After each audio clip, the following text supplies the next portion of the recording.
Good morning. Good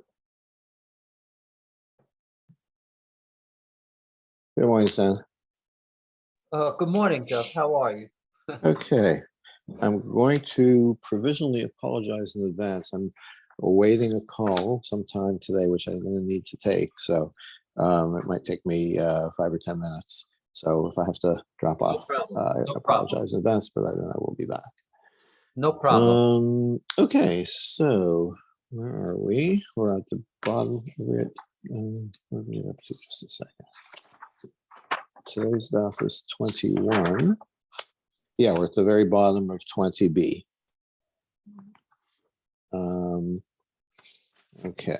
Okay, so we've been talking about cases where the yibum can or cannot take place because of not a primary, forbidden sexual relationship, but because of a negative commandment or something that is not related to what's called arayos, which is forbidden relationships between family members, but something that's related to different categories, such as a Kohen, can marry certain types of people and not others. And that is not because they're family, but because of their status. So, Itmar, it was taught. Bias Kohen Gadol Balmana. And so a high priest cannot marry a widow. Any other Kohen can marry a widow. They can't marry a divorcee. And certain other people, but a regular Kohen can marry a widow, but a high priest cannot marry a widow. Rabbi Yochanan and Rabbi Elazar. So there's a dispute about the high priest. Chanamar ena pater sarah. So what about the co-wife? Okay, so generally, if you do yibum or chalitza with a co-wife, with one of the wives, then the other wives are released from their obligation to yibum, right? So what if the Kohen Gadol does yibum with a widow?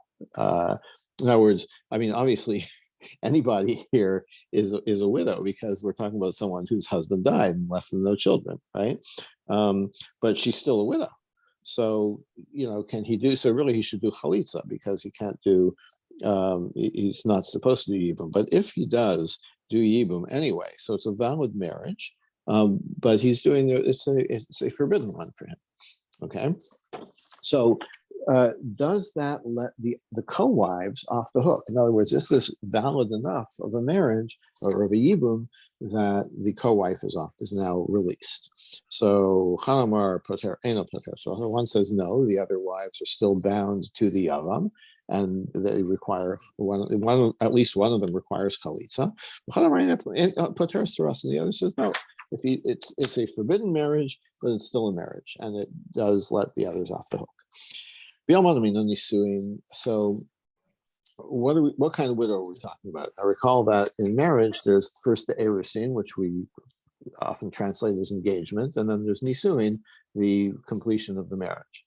And engagement, as of course, doesn't mean like the giving of a ring or the promise of a marriage. There's a certain validity to it. So if it is a widow who a widow of someone who was married to the brother, the now deceased brother, with the full thing with nisuin, kolyama plige de lo patra. Everyone agrees that yibum with that person, with that woman, does not release the co-wife. Because the mitzvah of yibum, which is a single positive commandment, does not override both a positive and negative commandment, because the Kohen Gadol, in addition to having a negative commandment, do not marry a widow, it also says that the Kohen Gadol must marry a virgin only. Okay, so precluding a widow, right? So clearly the yibum, it's not, there isn't even a mitzvah of yibum there, because it wouldn't apply to it wouldn't stand up against the two mitzvahs, the positive and negative mitzvah that are set up against it in this case. Correct. Okay, so it's not a valid yibum, and therefore it doesn't let the other co-wives off the hook. What they arguing about? What if the woman was only engaged to the now deceased brother? Okay, and so they never So she never slept with him, right? The marriage wasn't completed, presumably wasn't consummated. So then, she's still a basula. So if the Kohen Gadol marries her, he is not violating the mitzvah to take only a virgin because she's still a virgin, right? Okay, so then it's just 1-to-1, right? One mitzvah against another mitzvah, an assay against a positive mitzvah against a negative mitzvah. And the principle is a positive mitzvah overrides a negative mitzvah, so the yibum is valid, right? There is a mitzvah of yibum. So what's the argument? If you say that the co-wives are off the hook, so the positive commandment of yibum overrides the negative commandment of don't marry a widow. So it's a valid yibum and lets the others off the hook. But what about the other that says it doesn't count? That's exactly the argument. Does a positive commandment override negative commandment? And this one says no. The negative commandment stands, and so he's not doing a valid yibum, and so the others are not off the hook. Okay, why? Yeah, that's a generally accepted principle, but kevan de efsher b'chalitza, because here there's a way out, right? Usually, if it's you have one principle up against another principle, you have to choose. Here, you don't have to choose because you could do chalitza. So in such a case, we don't even say that there's a mitzvah of yibum, right? Since you have the alternative of chalitza, you're required to do the chalitza. And you're forbidden from doing the yibum by the existence of the other mitzvah. Don't marry a widow. Okay, Meisve. So they asked the question. V'imbalu kanim. The brayso that we had before said that all of these people who are forbidden to marry because of status, if they did, then kanu, then they're wives, right? Then they're not doing it right, but it works. Okay, so why shouldn't that also apply to the Kohen Gadol, right? That if he married this woman, if he did yibum with this woman, he shouldn't have done it, but it still should be considered valid. Tufta, okay, that's a good question, and so that actually proves the point that the yibum counts and the yibum counts and it does release the other co-wives. Now, now this idea that if they did do the yibum, then it's valid. Maybe that also refutes Reish Lakish. Reish Lakish said that a positive mitzvah doesn't override a negative mitzvah in the case of when there's another way to do it, when there's chalitza. More answers on Reish Lakish. No, when do I say that the positive mitzvah does not override the negative one? If there's another way to do it, mitzvah, that's where you're actually doing the mitzvah through the alternative means. Like he says, look, there's no separate mitzvah of chalitza. Chalitza is kind of a byproduct, or I'm not sure how to describe it, but like it's an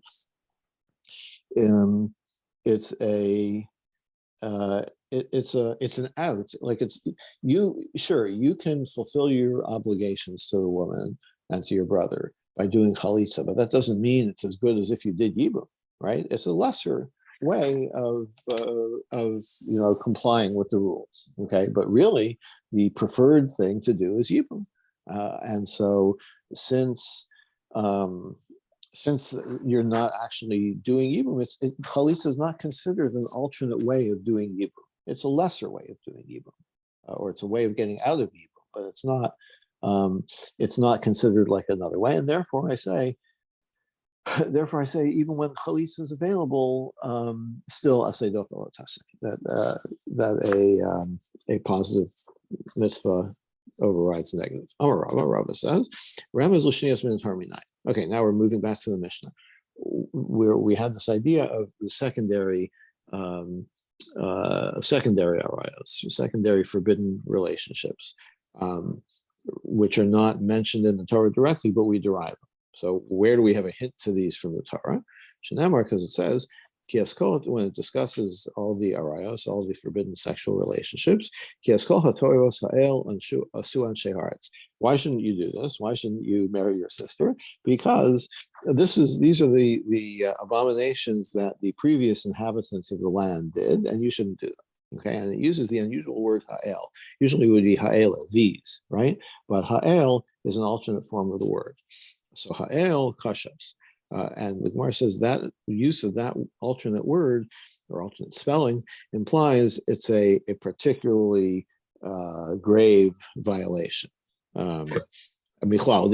So if there are grave violations, there are softer violations, right? So what are the softer violations? So that implies that there is, these forbidden sexual relationships are very grave, but it implies that there are other ones which are not as bad.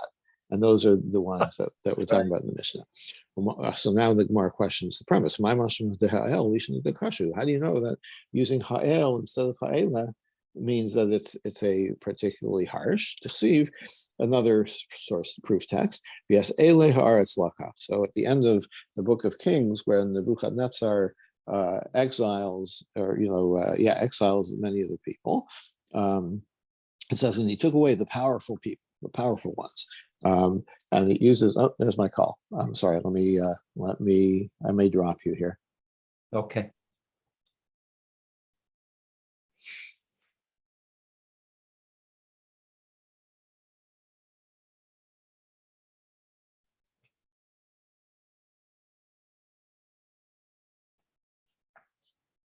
Drop me, bitch. Drop me, bitch.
Got it in there somewhere.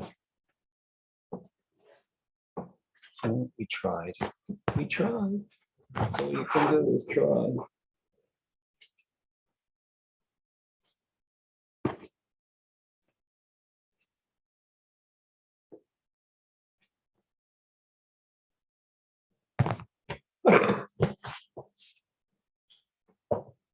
That's all you can do is try.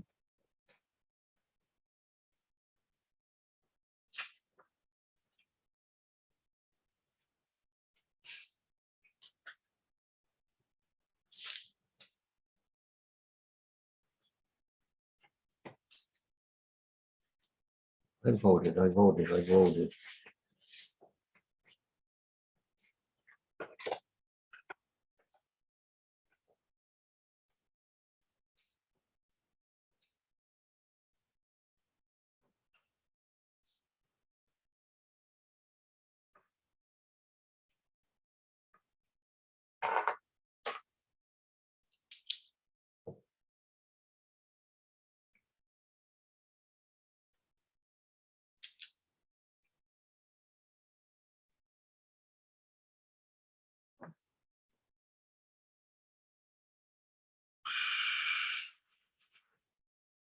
Not gonna be good.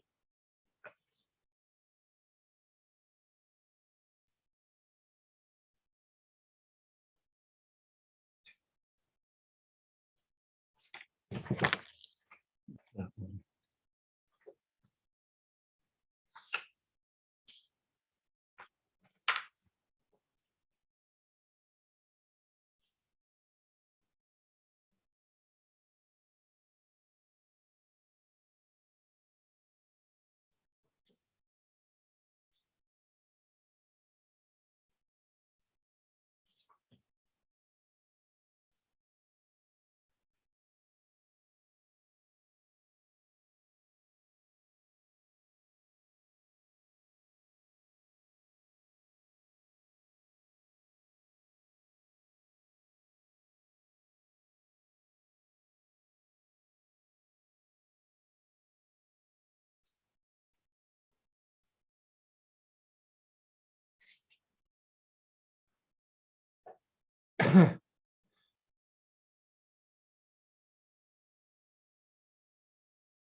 Okay, I am back.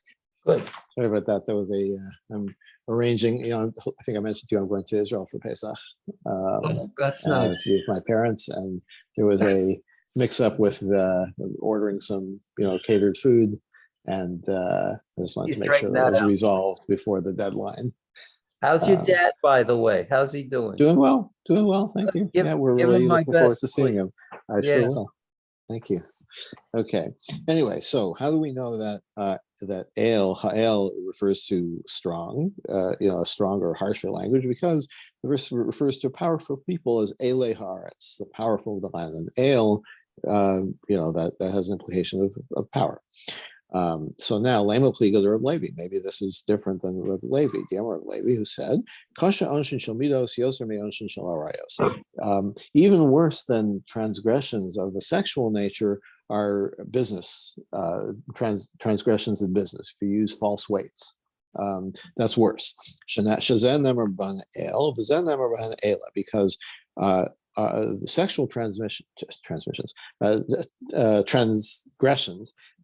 we use the word ha'el, right? And when it comes to business transgressions, it says ela. Where the verse says about false weights, it says ki to'avas Hashem kol osa ela. Anyone who does these it's an abomination, right? So ela appears to be worse than el. According to Rav Levi. So the Gemara says, El kasha, the ele kasha me'el. No, so they're both harsh. Like one is harsh and the other is harsher. Okay. So Gabe Arayos, Name Haksiv Ela. Is it okay if I use the word? Yeah. Gabe Arayos, Name Haksiv Ela. But now the question is, well, when it comes to sexual transgressions, we have both words. In a different place, it uses the word Ela, right? So you have harsh and harsher about arayos. So why would you say that business transactions are even worse, right? Because Ela is also written about sexual transgressions. No, that comes to tell you that that using false measures, false weights, is not subject to the punishment of kares. So therefore it's the word. So in other words, by using the word ela, no, 1 second. Yeah, so it's the weaker word el that tells us the relative weight of, if you pardon the pun, the relative weight of the sexual transgressions. So if it's not kares, then how is it worse, right? You just told me that Rav Levi says that the sins of false measures is worse than raya. So why doesn't it get kares? How is it worse? So hani after b'tshuva, hani lo after b'tshuva. Oh, you could repent from a sexual transgression. You can sincerely regret it, right? Stop doing it, etc. You can achieve full repentance. But when you cheat people in business, and it's like in your store, right? If I cheat you, I can pay you back, and I can apologize, right? But if I use false weights in my store, then anybody who comes in got cheated. How am I supposed to find them all? There's no way I can ever repay them. So that's how it's worse. Rabbi Yehuda Amar Mehacha. Rabbi Yehuda says a different. So that's one source for how we know from the Torah that there are these secondary sexual transgressions. He has a different source. The Izain v'chiker tikin mishalim harbe. In the introduction, or in the book of Koheles, so Ecclesiastes, King Solomon writes. He investigated. He's writing about himself. I investigated and I set up all these proverbs, right? Now, and so the word izain, an ozen means an ear, but it also means a handle, right? Because the handle is kind of shaped like an ear, right? So by using the word izain, which in the context means like he searched out, but it also means that it's like a handle. V'yamar ulam Rabbi Elazar. What does that mean? Allah said, "Kodem sheba Shlomo ha'isa Torah doma l'kfifa she'en la'oznaim." Before Shlomo came along, before King Solomon came along and wrote the book of Ecclesiastes, Torah was like a big basket with no handles, so it's like hard to hold, right? It's easy to drop. Right, so by using these kind of proverbs, right? So actually, it's he also supposedly wrote Mishle, which is a book of Proverbs. So the writings of Shlomo basically gave handles to hold the Torah by in terms of these proverbs, right? So kind of indirectly referring to the point, and that's why it uses the word izain. And these are the handles that you hold Torah by are like the secondary prohibitions, right? So like rabbinic prohibitions, right, that are not in the Torah, but they enable you to make sure that you're following the Torah by giving you these other requirements or forbidden things to keep away from the things that the Torah forbids. So it's like a handle. It's easier to hold on to Torah if you have these additional rules. Rabbi Shai has a different source. Praehu al tavarbo seteme el avavor. I think this is again from Mishle. Expand it, don't violate it, and don't stray from the path and transgress. And so what does this mean? Amar Rashi says, Mashal Durabi Oshaya. Let me give you an example or an analogy to what Rabbi Oshaya is saying. What's it like? Let's say you're guarding an orchard. If you're guarding it from the outside, then nobody gets in, so the whole thing is covered, right? But if you're inside the orchard and patrolling, right, then you can't see the whole thing at one time. While you're patrolling, you're facing north, anything to the south of you is unguarded, right? Because you're letting there's opportunity for intruders to come in to where you're not looking if you're guarding from the inside. So you can see the analogy, right? That if you're like guarding your observance of the Torah from the inside, like just from the Torah laws themselves, then you turn your back on some of them, and before you know it, a transgression has sneaked up on you. Whereas if you guarding it from the outside, in my mind's eye, I see a wall around it, and you're guarding the gate. So the wall is like the rabbinic prohibitions. If you're like further away from the orchard, you're a better guard of the orchard. That's the analogy. Vaharavashi bedusay. But the Gemara says, well, that doesn't really work so well, the orchard analogy. Hasam shalafon of miyam mishtamer. At least in the orchard analogy, whatever is in front of you, you're actually guarding, right? But with the what we're trying to talk about, which is the secondary sexual transgressions, paga be'erfa gufa, you could actually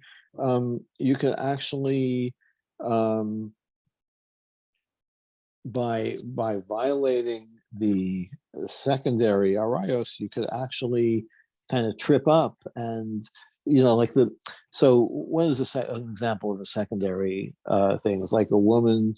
There are certain women whose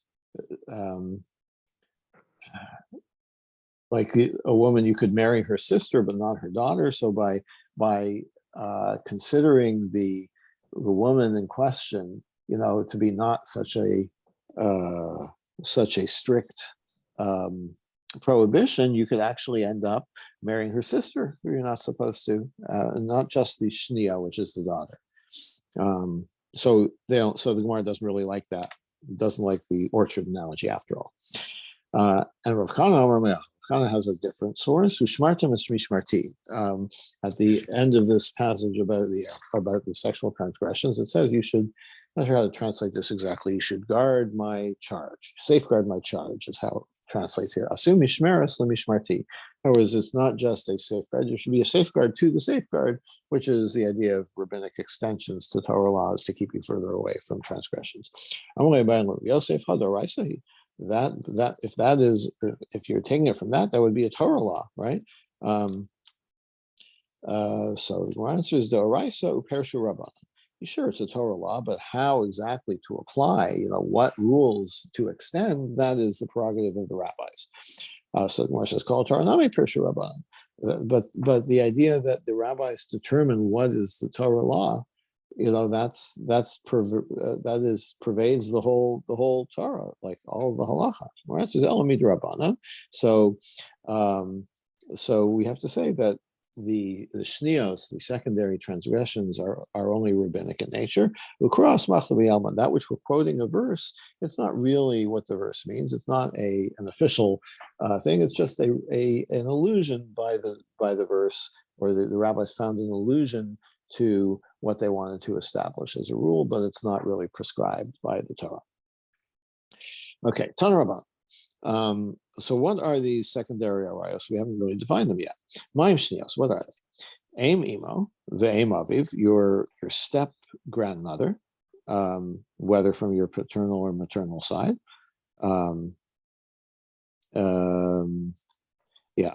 Ve'eshes, sorry, that's not the step grandmother. That's aim imo, your mother's mother, or your father's mother, right? Your actual grandmother. So that's not actually written in the Torah, but it is prescribed by the rabbis. Eshes avi aviv, eshes avi imo, and your step grandmother on either side. The eshes achiav min ha'em, and your the eshes achiav min av, and your uncle, whether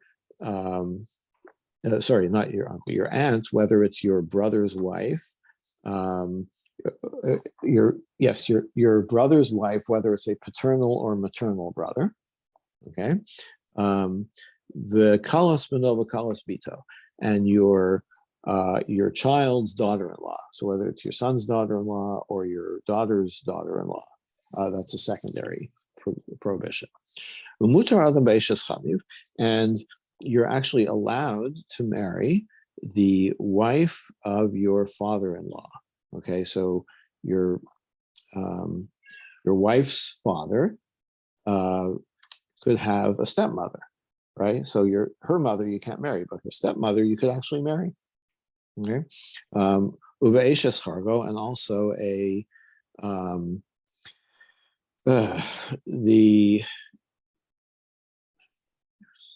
your daughter-in-law. One second. No, your stepdaughter, no, stepson, your stepson's wife. Okay, your stepdaughter-in-law, your stepson's wife, of asur b'vas chargo, but not your stepson's daughter. Okay, so even though you have no blood relation to your stepson, and you could actually marry his wife, assuming he's no longer married to her, then but his daughter, your stepson's daughter, you cannot marry.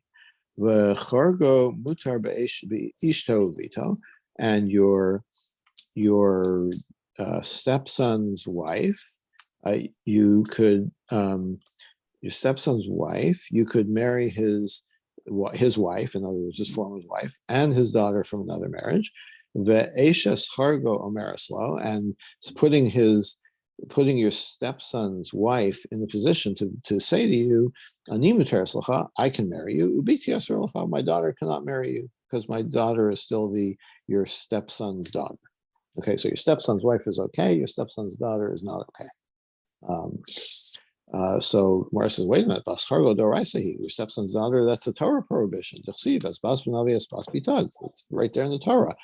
Your son, the daughter of your wife's son, meaning your stepson, you can't marry her daughter, right? So Mara says that's true, but Mishum de Kabbalah Misne Seifa, Eshes Chargo Omeroslo, Ani Mutereslo VTS Rolacha, because so it's just setting us up for this kind of odd thing that it mentions at the end, that your stepson's wife can say to you, I can marry you, but my daughter cannot marry you. So yes, indeed, the daughter is a Torah prohibition, but it's just kind of setting up this odd situation that since you could marry her and not her daughter, so the daughter is a Torah prohibition, but she's only a rabbinic prohibition. My daughter is Torah is biblically prohibited to you, and I am I'm not. I myself I don't even have a rabbinic prohibition. So Tana Reisha Nami Bas Chargo. So therefore, in the lead into this, we also include that Torah prohibition, just so we can get to this setup. If that's the case, Eishes Chamiv Nami Tema, Ani Muteres L'cha Viti Aser L'cha. So you could say the same thing. The wife of your father-in-law has the same position. Like I can marry you. I'm the wife of your father-in-law. That's okay. right? Again, assuming that I'm no longer married to your father-in-law. Ubiti asur, but my daughter, your father's stepdaughter, you can't marry because that would be the sister of the wife of the son-in-law. So Gemara says hapsikole, halopsikole, because one was clear and the other was clear. That's why I didn't mention this other case. Okay, Amara. Arba nashim yeshnam hefsek. There are 4 of these secondary arayos that have that they can requalify, right? Like their status is forbidden to the person in question can be restored. And Naki Rav be plus Rav, like he said, I know that there are 4, but I can only remember 3 of them. And what are they? Eisha Sachia Eminav, your mother's brother's wife, so your aunt. So once the paternal once your uncle is out of the picture, then his wife, his ex-wife or his widow is no longer forbidden to you, because there's no direct connection between your mother and this woman, since there's no brother in the picture anymore. Okay, and the same thing with your father's maternal brother's wife, so and your daughter-in-law. So once your daughter-in-law, once your son is out of the picture, then the daughter-in-law is permitted. Uzire Mosef Afeshas Avia Imo, and Uzire says, what's the 4th one? The 4th one is the wife of your grandfather, your maternal grandfather. So once your maternal grandfather is out of the way, then his former wife is not connected to you anymore, and you're permitted to marry her. Amar Nachman Yitzchak, Nachman says, "Simonech de Eloi de Rav." So his like memory trick was it's like a secondary erva that is above the generation of Rav. In other words, like Rav spoke of the brothers, the mother's brother's wife, and Zeiri spoke of the mother's father's wife. It's like one above Rav. Okay, that worked for him as a mnemonic. For Rav, my time, why does Rav not consider that grandfather's wife case? Because it could be confused with the case of your father's wife, your paternal grandfather's wife. Even once your grandfather is out of the way, you're still forbidden, because it's like through your direct line through your father. So that's still forbidden. You don't want those to get mixed up. Azir said, why is this? Why is it? Why was he not concerned about that? Because your relationship with that family is not as close. He says, like, you're always going to go visit your father's family, and you're not going to go so much to your mother's family. Okay, I don't know, some kind of social reality that no sense in trying to unravel. Now, also, we spoke about the daughter-in-law. Doraisi, that is a biblical prohibition. How can you say that your daughter-in-law you can be permitted? You can't. Why are you calling that a secondary arayos? And the answer is ema kalas beno. No, we're not talking about your daughter-in-law. We're talking about your son's daughter-in-law, your granddaughter-in-law. Okay, the kalas beno yesh lahafsek. What? So your granddaughter-in-law is a rabbinic prohibition, but just because your son's out of the way, does that mean that she's permitted to you? Bahatanya, we have a brisa. Kalaso erba kalas beno shnia. You can't marry your daughter-in-law. There's a secondary prohibition against marrying your son's daughter-in-law. And it goes further down generations. Your great-granddaughter, your great-great-granddaughter-in-law, right? Asof koladoros, right? It percolates down as many generations as there are. So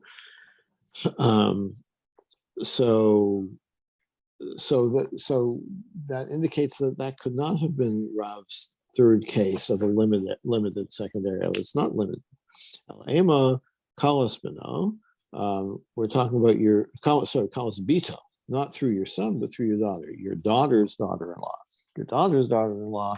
So, like, it's clearly what's going on here is that if your son, is related to somebody or was married to somebody, then that sticks with you. The prohibition sticks with you. If your daughter is married to somebody, your daughter's descendants, there's no male there's no other male, domination, if you will, in the way, right? It's like your daughter's daughter-in-law, like your daughter's son-in-law never slept with your daughter, right?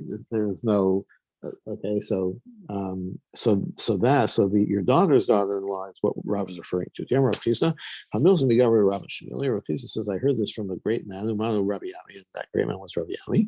Well, Asru Kala Elabim Kala. The daughter's daughter-in-law is only forbidden because we don't want to get mixed up with the son's daughter-in-law, which is certainly forbidden. So that's why they made them both equivalent. The Amrli Kaldai, and I was told by astrologers, apparently Kaldai is astrologers, Milfana Havis, you're going to be a teacher. Amina, and I thought, Amina, if they mean I'm going to be like a rabbinic teacher, as Ramidati, then I can explain Ravami's words from my own brilliance. But if they mean I'm going to be a teacher, then I'll ask the rabbis. I'm just teaching school children, so I'm not so smart, but I'm going to ask the rabbi, the smarter rabbis.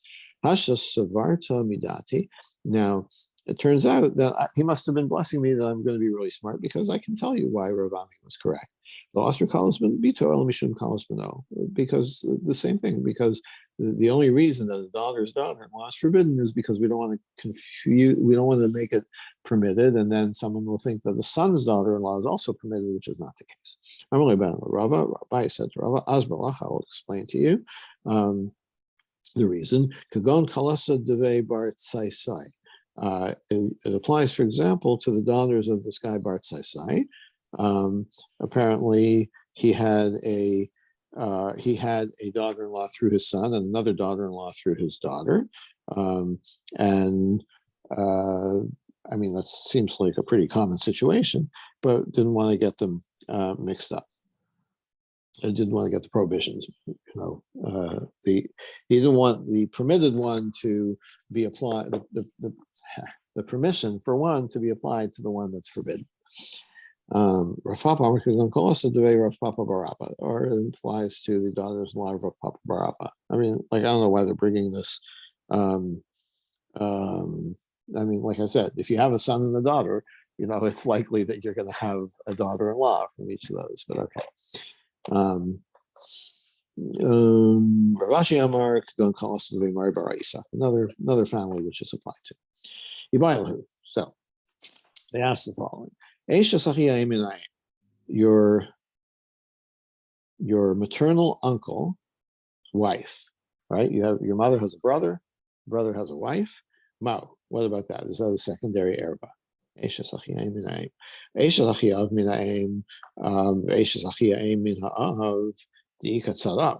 if it's a paternal relationship, whether it's your uncle's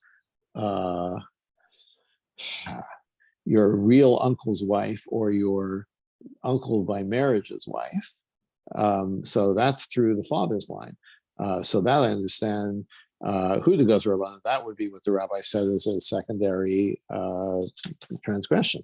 But if it's all through the mother's line, look, goes rabbi. Maybe that wouldn't be. The rabbis wouldn't have applied that. Or maybe they would. What's the story? Like the whole idea of your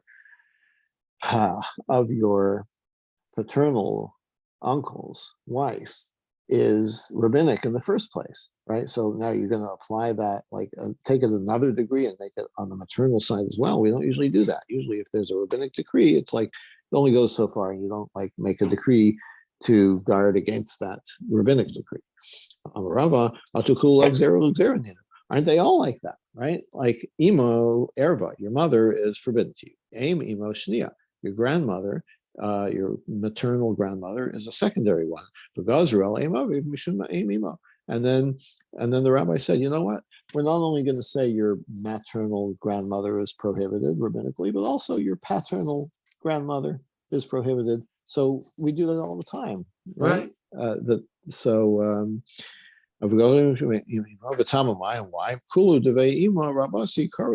Because everybody's going to call, you're going to call everybody booby, right? So it's like, yeah, how are you going to remember to distinguish between sleeping with your maternal grandmother or your paternal grandmother, right? Or a similar example, Eishes aviv erva, you can't marry your father's wife. Eishes avi aviv shnia, and your grandfather's wife is a secondary thing, a rabbinic thing. And they extended that rabbinic prohibition to the maternal side as well. Because everybody's called, the grandfather's wife, right? Whether it's on your maternal or paternal side. So same thing. And the third example he brings, erva, your father's brother's wife, your paternal uncle's wife, is forbidden from the Torah. But if it's a maternal uncle, then that's a rabbinic thing. And they extended that to your maternal uncle's wife, right? So again, it's extended. Mishum Eishes Achihav Minaim. Extended that from the paternal side. The time why Mishum Kulu Devei Carly, because everyone is calling her, Tanta Rocha, right?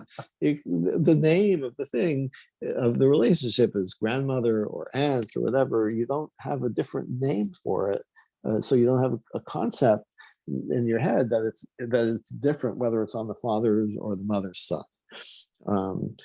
So okay, fine. So we've dispensed with this idea that we don't add we don't add on these additional rabbinic rules. We do.